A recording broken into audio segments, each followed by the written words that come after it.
Suaranya nggak banyak kan? 94 03 10221. Tempat tanggal lahir Brebes 1 Januari 1965. Jabatan PLDKC Administrasi dan Haji dan Sidu atau JFT Prakom. Pangkat golongan penata tingkat 1 3D. Tempat tugas Kanwil Kemenak DIY. Alam Rumah Jalan Anyer 3 nomor 295 Perunas Condong Catur Yogyakarta. Nomor telepon 081 227 67457. Pendidikan yaitu dari SD Negeri Propak Kidul, SMP Negeri 1 Brebes, SMA Negeri 2 Brebes, kemudian IAIN Sunan Kalijaga Yogyakarta, Universitas Islam Indonesia, dan Radio Universitas Sarjana Wiyata Taman Siswa Yogyakarta. Pengalaman jabatan beliau, JFT Perencana, Kasubag Perencanaan dan Infoka, Kasubag Keuangan dan IKN, Kasubag Perencanaan dan Keuangan, Kasih Pendaftaran dan Dokumentasi, Kasih Pendaftaran dan Dokumen Haji, Kasih Administrasi Dana Haji dan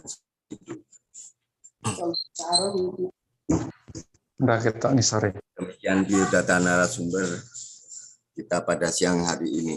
Bapak Ibu peserta Zoom yang kami hormati, dengan manasik haji interaktif pada siang hari ini semoga bisa menjadikan salah satu informasi kepada kita semua. Bapak Ibu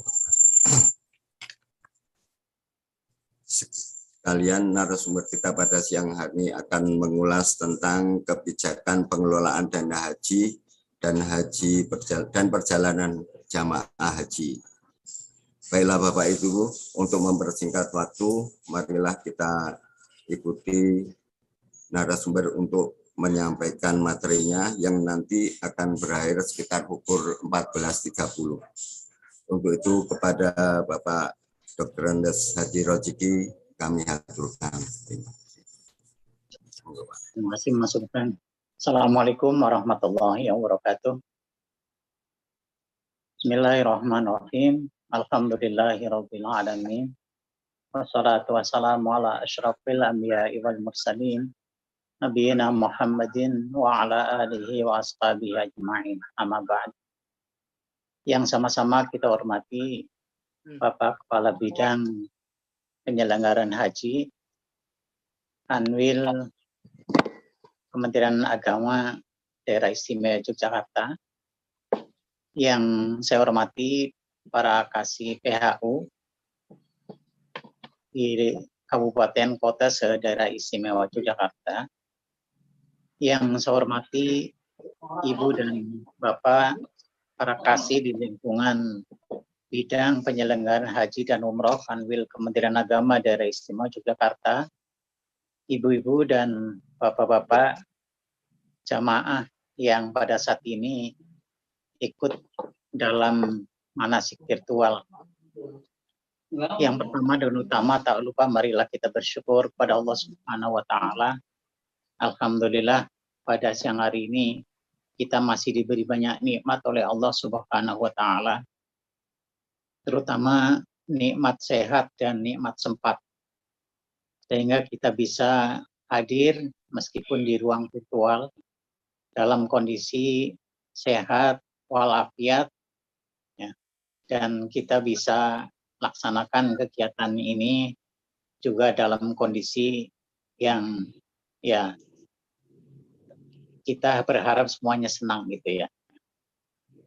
Ibu dan Bapak yang saya hormati, perlu kami informasikan bahwa kegiatan ini akan dilangsungkan sejak tahun 2022 ini sampai dengan nanti kegiatan dianggap cukup. Ya. Itu pada setiap Jumat sore ya, atau Jumat siang ya, seperti yang kita laksanakan pada kesempatan ini. Jadi kali ini merupakan kali yang keempat di tahun 2022. Kemudian tema yang akan kita angkat pada kesempatan pada siang hari ini adalah, sebagaimana tadi sudah disampaikan oleh moderator, kita akan bincang-bincang tentang kebijakan pengelolaan dana haji dan alur perjalanan jamaah haji. Ya, ini tentatif, karena ini ada 2 judul, nanti kita akan lihat kalau memang waktunya memungkinkan kita akan buat dua-duanya. Tapi kalau tidak ya nanti sesampainya saja. Mungkin bisa dilanjutkan pada kesempatan yang akan datang. Ibu dan Bapak yang saya hormati, penyelenggaraan ibadah haji itu bertujuan memberikan pembinaan, pelayanan, dan perlindungan bagi jemaah, sehingga ibadahnya sesuai dengan syariat. Ya, itu yang utama. Juga bertujuan untuk mewujudkan kemandirian dan ketahanan dalam penyelenggaraan ibadah haji dan umroh. Tentu untuk meraih tujuan itu diperlukan anggaran, sistem informasi, fasilitas, ya, administrasi, dan sumber daya yang tidak sedikit. Oleh karena itu, perlu ada satu kebijakan, yaitu tentang pengelolaan keuangan haji.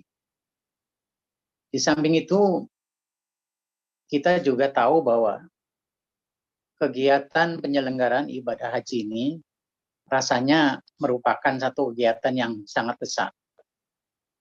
Barangkali tidak ada kegiatan lain yang sebesar penyelenggaraan haji dan umroh ini. Ya. Dalam satu kesempatan itu berjuta-juta orang, ya setidaknya lebih dari 2 juta, itu menyelenggarakan proses ibadah haji. Ya, kalau kita lihat anggarannya itu juga sangat besar. Lebih dari 14 triliun yang digunakan untuk biaya penyelenggaraan ibadah haji. Oleh karena itu, kegiatan ini perlu dipagari atau dipayungi satu regulasi yang memberikan jaminan bahwa penyelenggaraan kegiatan itu sesuai dengan aturan.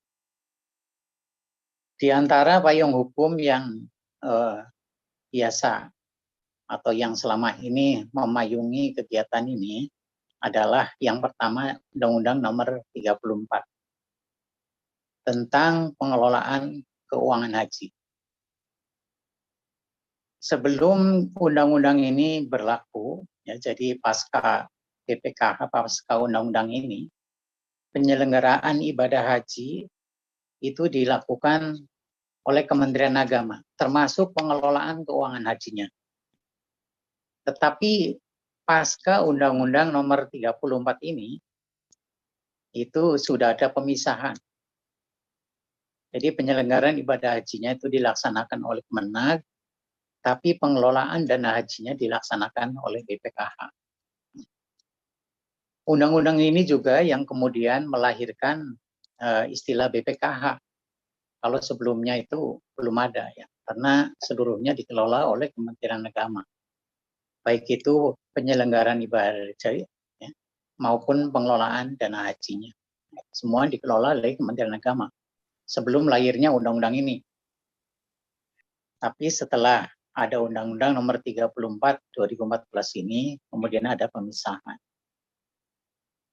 Undang-undang ini juga melahirkan beberapa istilah yang sebelumnya belum ada, ya. Ya, misalnya ada BPIH. BPIH itu termasuk istilah yang ada di dalam Undang-Undang Nomor 34 ini. Kalau sebelumnya mungkin kita mengenal ada istilah ONH dan sebagainya. Ya, di Undang-Undang ini ada istilah BPIH. Kemudian undang-undang yang lain yang juga menjadi dasar hukum pengelolaan anggaran operasional ibadah haji ini adalah Undang-Undang Nomor 8 Tahun 2019 tentang penyelenggaraan ibadah haji dan umroh, yang baru tanggal 26 April 2019 ini berlaku secara efektif. Kemudian aturan turunannya ini dijabarkan dalam Peraturan Pemerintah Nomor 79 Tahun 2012 tentang penyelaksanaan atas Undang-Undang Nomor 13 Tahun 2008 tentang penyelenggaraan ibadah haji dan umroh. Namun ini sifatnya tentatif, ya, tentatif selama tidak bertentangan dengan Undang-Undang Nomor 8 Tahun 2019. Jadi memang rasanya sedikit aneh. Undang-undangnya sudah ganti, tapi aturannya ini masih menggunakan yang lama. Tapi itulah, jadi aturan turunan itu masih menggunakan aturan turunan undang-undang yang sebelumnya. Tapi sekali lagi catatannya adalah sepanjang tidak bertentangan dengan Undang-Undang Nomor 8 Tahun 2009. Kemudian juga yang merupakan aturan turunan dari Undang-Undang Nomor 34 itu adalah Peraturan Pemerintah Nomor 5 Tahun 2018 tentang pelaksanaan atas Undang-Undang Nomor 34 Tahun 2014 tentang pengelolaan keuangan haji. Yang ini juga masih berlaku.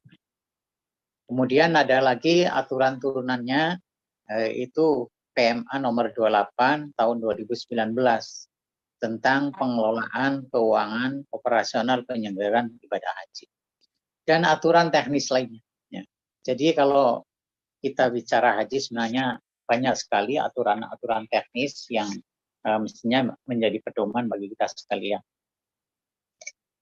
Ibu dan Bapak yang saya hormati, kalau kita lihat, jadi pemberangkatan ibadah haji kita itu yang terakhir tahun 2019. Tahun 2020 kita tidak memberangkatkan ibadah haji karena situasi dan kondisi. Terutama adalah karena COVID-19, termasuk di tahun 2021. Jadi pada tahun 2019 itu merupakan masa transisi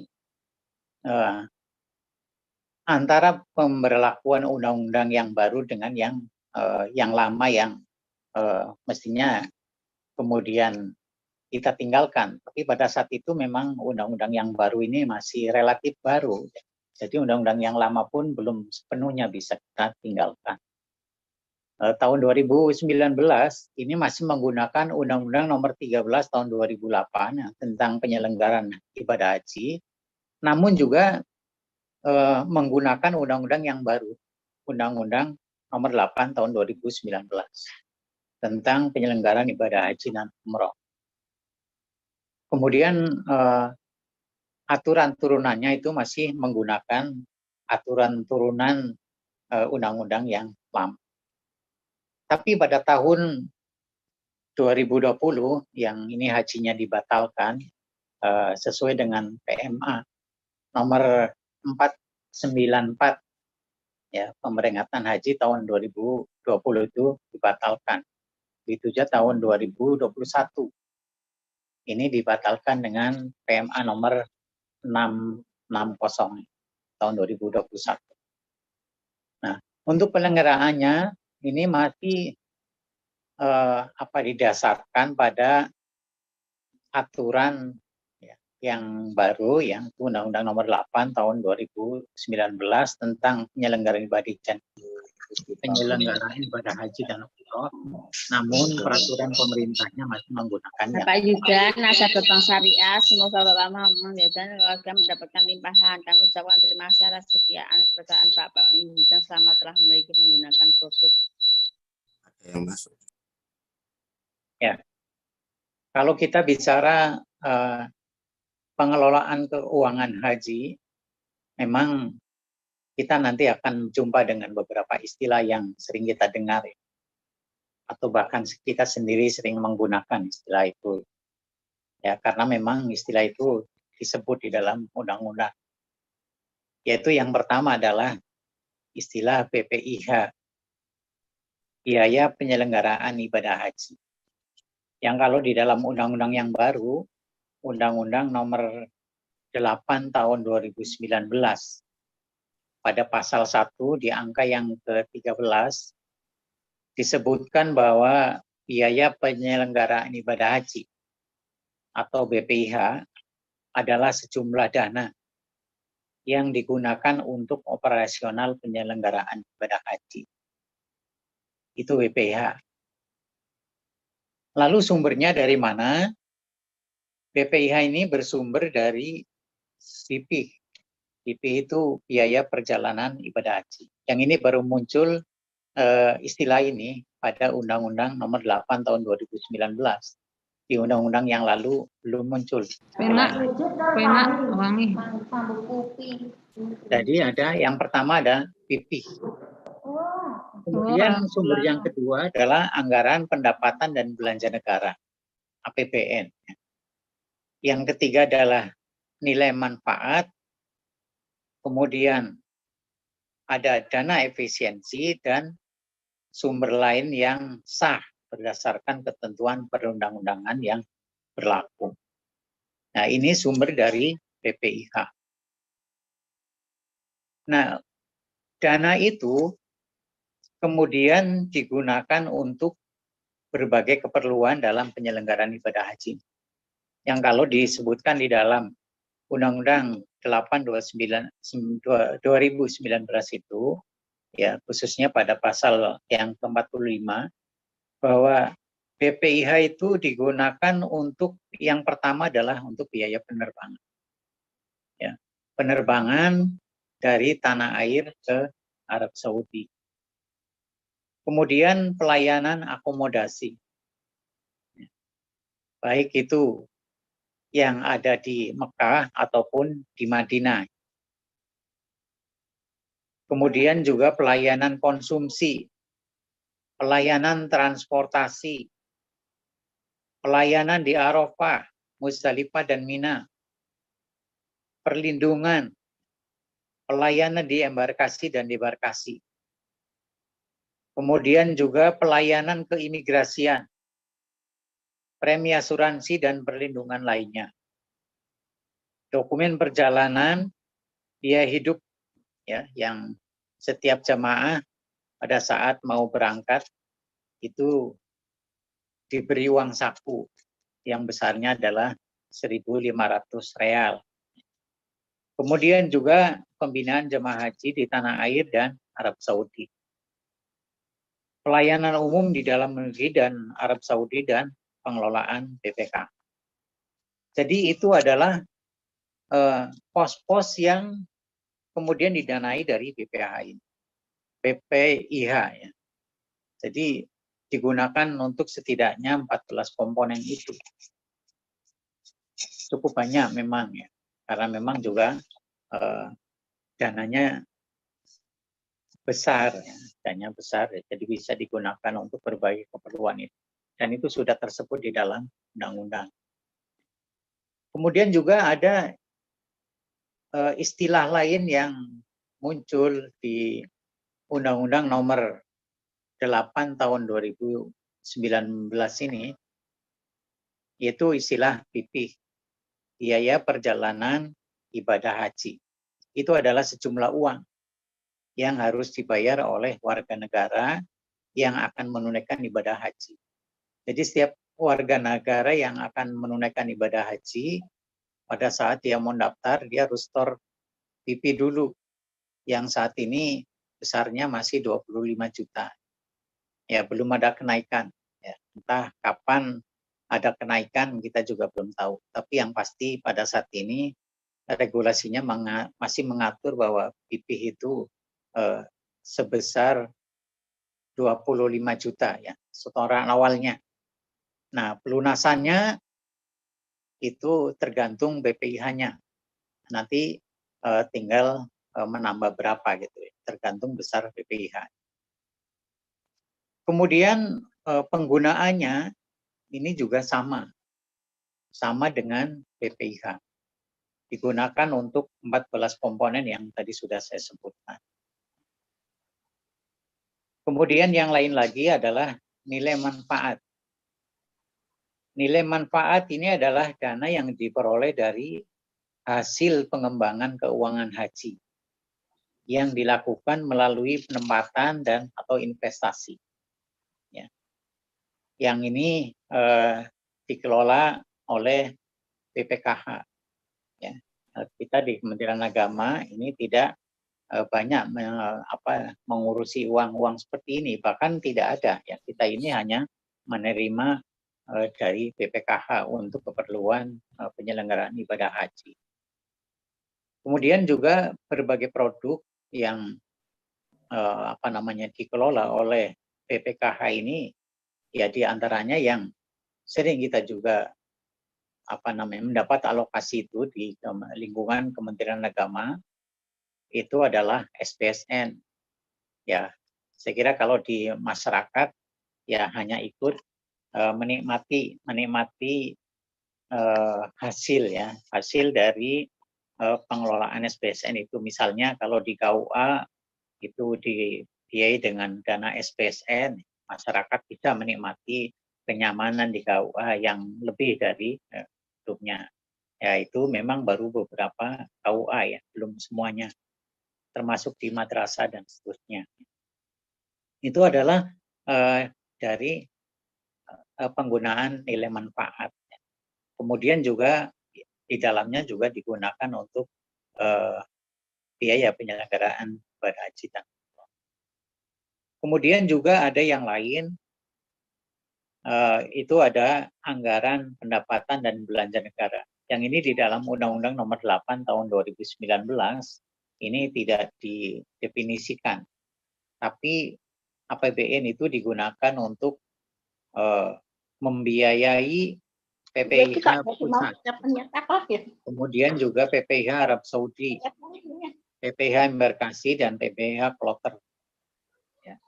Jadi PPIH itu di Arab Saudi, di embarkasi, di kloter, ya, itu pembiayaannya dari APBN. Kemudian juga dipergunakan untuk membiayai pengawas, itu dari aktif, kemudian DPR, DPD, dan BPK. Nah, penggunaannya adalah selain yang 12 poin yang tadi saya sebutkan di depan. Jadi selain itu menggunakan APBN. Kemudian juga untuk yang anggaran pendapatan dan belanja daerah, itu juga sama. Penggunaannya adalah selain yang 12 item tadi. Nah, anggaran pendapatan belanja daerah ini digunakan untuk membiayai petugas haji daerah. Jadi petugas haji daerah itu biayanya ditanggung oleh APBD. Ya. Dan ini juga jumlahnya cukup besar ya, karena petugas daerah itu diangkat pada saat dia mau bertugas, yaitu tidak membayar IP ya sejak awal. Jadi dia membayarnya itu ketika memang sudah mau ditugaskan, maka biayanya menjadi besar. Kemudian yang lain lagi adalah dana efisiensi. Dana efisiensi itu adalah dana yang diperoleh dari hasil efisiensi biaya operasional penyelenggaraan haji. Jadi kalau biaya operasional penyelenggaraan haji sudah dialokasikan, kemudian dalam prakteknya masih banyak yang harus atau yang bisa diefisienkan, maka itu juga menjadi sumber pembiayaan penyelenggaraan ibadah haji. Kemudian dana efisiensi ini juga digunakan untuk membiayai 12 komponen tadi. Ya, sama dengan BPIH, BP, kemudian nilai manfaat, dana efisiensi termasuk di dalamnya. Kemudian juga ada sumber lain yang sah. Ya. Sumber lain yang sah ini digunakan untuk penyelenggaraan ibadah juga yang 12 item tadi. Jadi banyak sumber-sumber pendanaan ya untuk membiayai penyelenggara haji yang terdiri dari 12 komponen tadi. Jadi selain APBN dan APBD itu digunakan untuk membiayai 12 item tadi. Kemudian kalau kita lihat Undang-Undang Nomor 13 tahun 2008 dalam hal menjadi sumber anggaran operasional haji itu memang ada sedikit perbedaan. Kalau di Undang-Undang Nomor 13 tahun 2008 itu ada setoran awal jemaah, juga ada setoran lunas jemaah, ada nilai manfaat, dan ada nilai optimalisasi. Nah, di Undang-Undang Nomor 8 tahun 2019 ini, selain yang 3 itu juga masih ada dana efisiensi dan sumber lain yang sah. Ibu dan Bapak yang saya hormati, kemudian untuk BPIH ini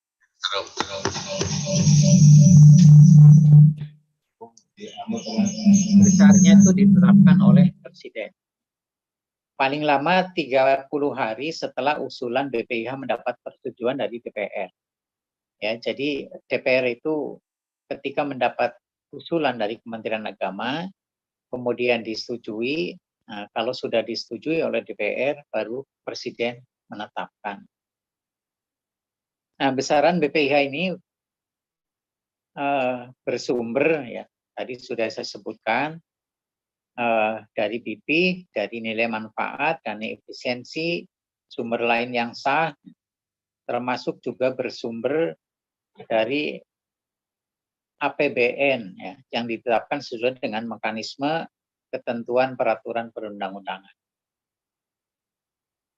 Ibu dan Bapak yang saya hormati, kemudian anggaran-anggaran tadi yang secara garis besar itu digunakan untuk 14 bukan 12 komponen itu ada yang digunakan di tanah air, tapi juga ada yang digunakan di Arab Saudi.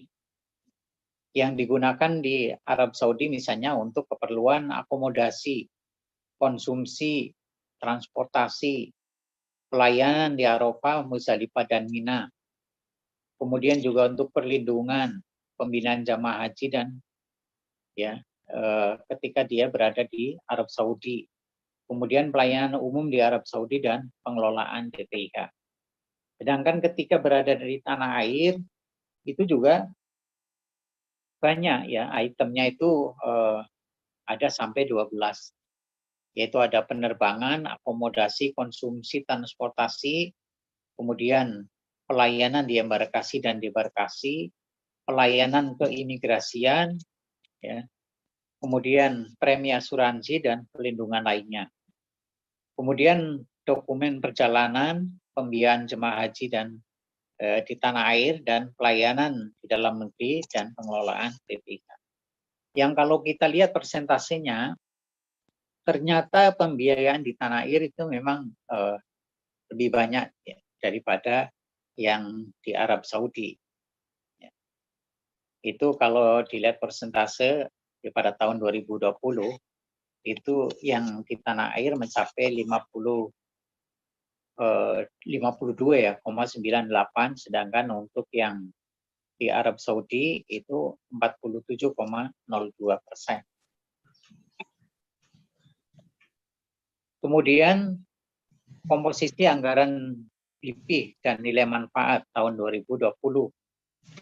Nilai manfaat itu 49,06%, sedangkan BP hanya 50,94%.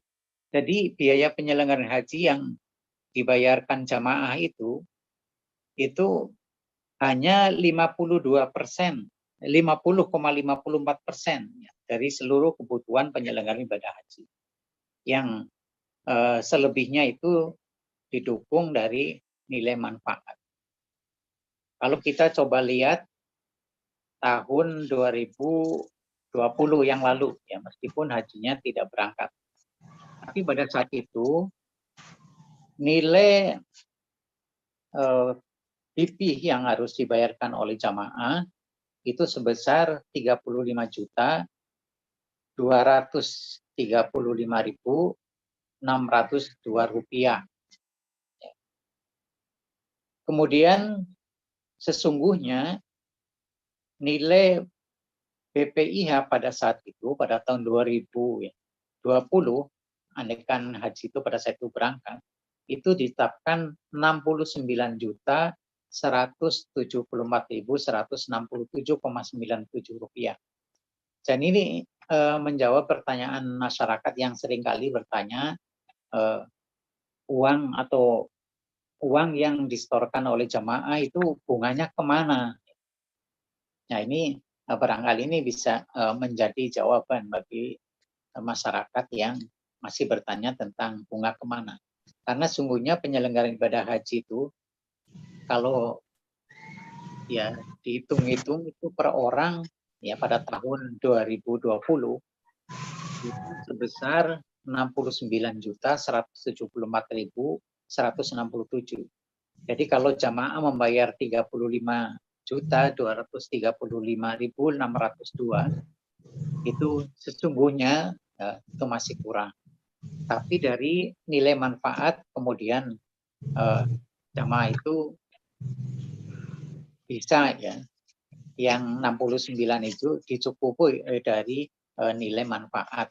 Nah, jadi sungguhnya tambahan yang sekitar 49,06 itu juga jauh lebih besar daripada kalau misalnya uang itu kita tabung misalnya di bank, itu nilai manfaatnya tidak sebesar itu. Jadi sungguhnya haji itu ya beruntung lah dari sisi anggaran ya. Mestinya bayar 69 juta, jemaah hanya bayar 35 juta sekian. Jadi masih ada dibantu dari nilai manfaat tadi. Nilai manfaat tadi adalah uang setoran jamaah yang tersimpan ya. Kemudian manfaatnya diambil untuk itu. Ibu, Bapak yang saya hormati, kalau kita lihat pada 5 tahun terakhir itu pada 2016 BPIH itu 34.641.304 rupiah.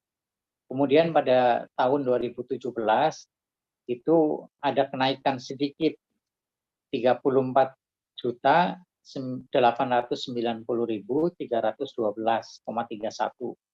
2018 itu ada 35.235.602,31. 2019 35.235.602,31 rupiah. Jadi tidak mengalami kenaikan, termasuk pada tahun 2020. Itu juga biayanya sama dengan 3 tahun yang lalu. 35.235.602. Tapi sesungguhnya ini tidak naik bahkan mendapat layangan yang bertambah. Jadi tahun 2020 andaikan kita kemarin bisa berangkat, itu di samping biayanya tidak naik, tapi pelayanannya juga bertambah. Kalau kemudian para jamaah bertanya, kira-kira tahun 2022 ini seperti apa ya? Ya, terus terang ini juga sampai dengan saat ini kami belum mengetahui berapa BPIH tahun 2022. Ya, tentu saja akan melihat kondisi, karena saat ini kondisi masih dalam kondisi COVID-19 yang tentu banyak biaya-biayanya yang pada saat normal itu tidak ada. Misalnya mungkin ada yang harus isolasi, ya, kemudian untuk PCR misalnya. Kemudian juga kapasitas yang harus dikurangi. Misalnya di dalam satu kamar itu hanya dihuni oleh 2 orang, yang sebelumnya bisa 4 orang misalnya. Tentu ini juga membutuhkan dana tambahan, termasuk transportasinya ya ketika di Arab Saudi. Biasanya mungkin satu bis itu muatnya cukup banyak, tapi karena harus menjaga jarak ini dikurangi. Ini juga tentunya harus menambah armada yang itu juga perlu dana tambahan. Jadi kalau dilihat-lihat di masa pandemi ini tentunya BPIH seharusnya itu cara perhitungan maksudnya itu lebih besar. Tapi kita tidak tahu ya, kita tidak tahu. Ya, kami sendiri belum tahu kira-kira BPIH tahun 2022 ini akan tetap atau naik atau bagaimana. Dan itu akan dibebankan kepada jamaah atau akan ditanggung pemerintah, itu juga kita belum tahu. Karena BPIH sampai dengan sekarang itu belum keluar. Tentu harapan kita semua BPIH andekan naik, ya kalau jamaah pasti berharapnya ini ditanggung pemerintah ya. Tapi karena itu juga menyangkut dana besar, saya kira itu saja kebijakan pemerintah itu seperti apa ya. Saya sendiri tidak bisa bicara banyak soal itu ya. Karena BPH ini memang belum keluar. Jadi kita tunggu apapun yang menjadi keputusan pemerintah, tentunya itulah yang nanti harus kita tindak lanjuti. Kalau memang tidak ada kenaikan, berarti Ibu dan Pak yang pada tahun 2020 itu sudah melunasi, ya sudah, itu lunas. Besok tinggal nunggu berangkat kalau memang ditakdirkan harus berangkat. Ya. Karena kita tidak tahu juga yang berangkat itu siapa. Apakah misalnya yang usianya sekian sampai sekian, apa mungkin hanya sekian persen, itu yang juga sampai hari ini kita belum mendapatkan informasi. Jadi kita sama-sama menunggu. Ibu dan Bapak yang saya hormati, kemudian kalau kita bicara itu tentu kita juga tadi sudah saya jelaskan ya bahwa untuk penyelenggaraan atau pencapaian tujuan pembinaan pelayanan dan perlindungan jamaah itu perlu anggaran yang cukup besar, perlu sistem yang bagus ya, sistem yang kita kenal adalah sistem informasi haji terpadu ya atau SISKOHAT. Yang SISKOHAT itu di dalam penyelenggaraan haji itu mendukung proses bisnis penyelenggaraan haji dan umroh. Penggunanya pun banyak. Jadi SISKOHAT ini digunakan oleh pihak bank, kemudian juga asuransi, PPIU, PIHK, Pusat Kesehatan Haji, Kemenkes ya, juga penerbangan. Jadi SISKOHAT ini sangat penting di dalam sistem penyelenggaraan ibadah haji. Kemudian ini masih ada beberapa saat, mungkin saya akan lanjutkan dengan alur perjalanan ibadah haji. Tentu saya tidak akan menyampaikan detail karena harusnya memang materi ini dengan judul tersendiri dalam sesi tersendiri ya.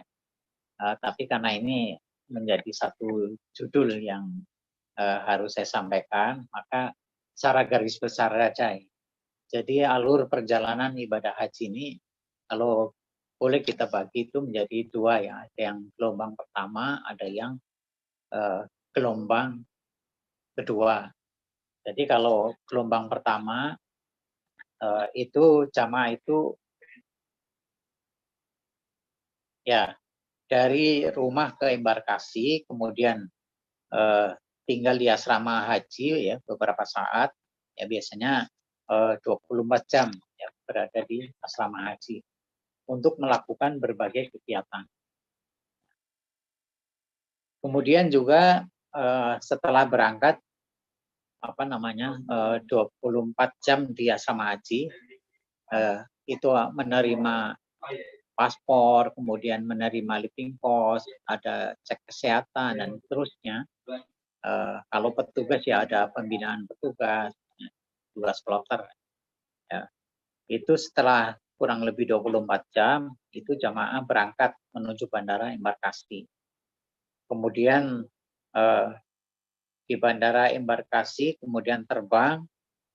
Kalau gelombang pertama itu ke Madinah dulu. Ya, setelah di Madinah, kemudian ini dalam situasi normal ya. Saya bicara dalam situasi normal. Tapi untuk yang dalam kondisi pandemi ini kita tidak belum tahu persis nanti mekanisme di Madinah itu akan berapa hari dan seterusnya, kita belum tahu. Ya, dalam situasi normal biasanya di Madinah itu sampai dengan 8 hari. 8 hari itu perhitungannya adalah kalau 1 hari itu orang bisa melaksanakan 5 sholat fardu jamaah di Masjid Nabawi, harapannya adalah bisa melaksanakan arba'in. Ya, kemudian pada hari ke-9 biasanya menuju Mekah. Ya, untuk melakukan ibadah umroh dan seterusnya sambil menunggu waktu Armina. Ya, ke Arafah, ke Muzdalifah, dan ke Mina.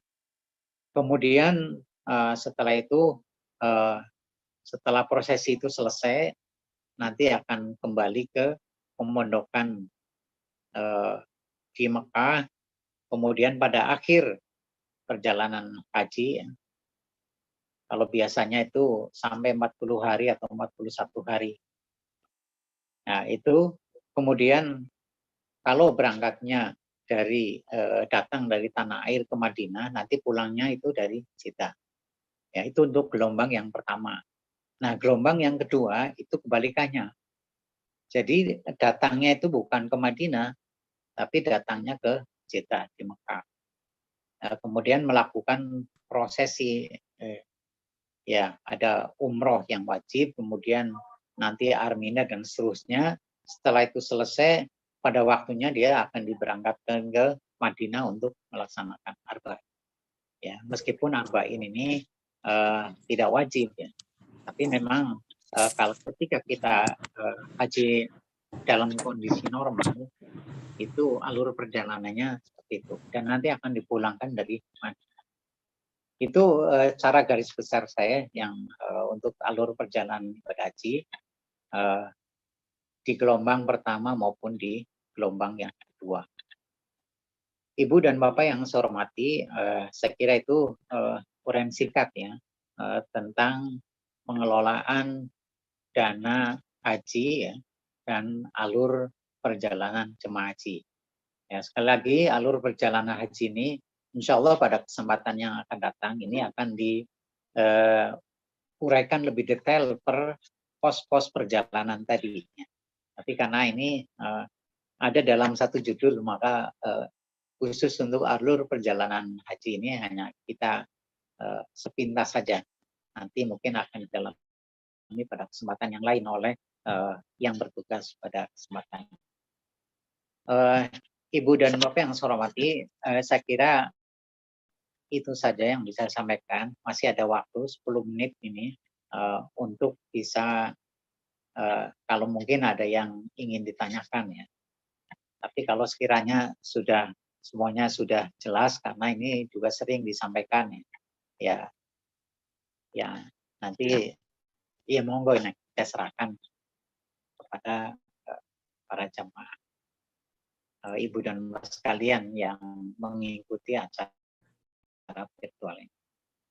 Itu saja. Terima kasih. Assalamualaikum warahmatullahi wabarakatuh. Terima kasih kepada narasumber Pak Hadi Rocky. Mungkin ada pertanyaan dari peserta ini.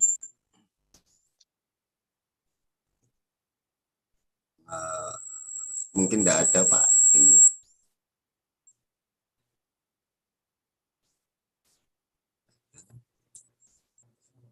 Tidak ada. Monggo, ada lagi pertanyaan dari peserta. Masih ada waktu 10 menit.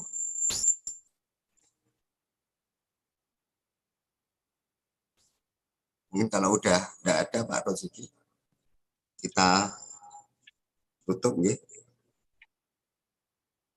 Demikian. Mungkin informasi dapat memberikan informasi kepada kita semua. Saya sebagai narasumber dalam acara ini mohon maaf bila ada khilaf dan salah. Akhir kata kita tutup dengan bacaan hamdalah. Alhamdulillahirabbil alamin.